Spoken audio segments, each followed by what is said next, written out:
By Alex Hardiman, Head of News Product, and Campbell Brown, Head of News Partnerships. People tell us they come to Facebook to connect with friends.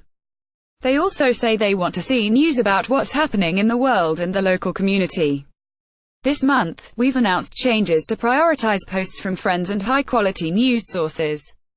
Today, we're updating Newsfeed to also prioritize local news so that you can see topics that have a direct impact on you and your community and discover what's happening in your local area. We identify local publishers as those whose links are clicked on by readers in a tight geographic area. If a story is from a publisher in your area, and you either follow the publisher's page or your friend shares a story from that outlet, it might show up higher in Newsfeed. To start, this change is taking effect in the US, and we plan to expand to more countries this year. You can always choose which news sources, including local and national publications, that you want to see at the top of your feed with our See First feature. What this means for publishers: as we announced earlier this month, we expect the amount of news in Newsfeed to go down as we focus on meaningful social interactions with family and friends over passive consumption. We are prioritizing local news as a part of our emphasis on high-quality news, and with today's update, stories from local news publishers may appear higher in Newsfeed for followers in publishers' geographic areas. This change is one of the many signals that go into Newsfeed ranking. For more, see our publisher guidelines. There are no constraints on which publishers are eligible, which means large local publishers will benefit, as well as publishers that focus on niche topics like local sports, arts and human interest stories.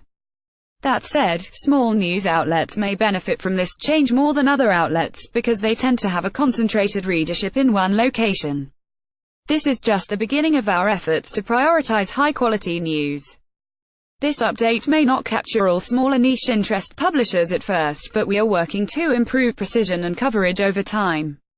All of our work to reduce false news, misinformation, clickbait, sensationalism and inauthentic accounts still applies. Our commitment to local news: we've worked closely with local publishers through the Facebook Journalism Project over the last year, visiting newsrooms around the world to provide training and support for journalists, as well as building products that work for their publications and readers. Local news publishers participated in the majority of our collaborative product tests in 2017, including support for subscriptions in instant articles, call-to-action units, which are prompts for readers to like a publisher's page or sign up for an email newsletter, and a new breaking news format in Newsfeed. In addition to prioritizing local news, we are also testing a dedicated section on Facebook that connects people to news and information in the community, called Today In. We are testing this in 6 US cities and plan to expand in the coming months. These efforts to prioritize quality news in Newsfeed, including this local initiative, are a direct result of the ongoing collaboration with partners. Our goal is to show more news that connects people to the local communities, and we look forward to improving and expanding these efforts this year.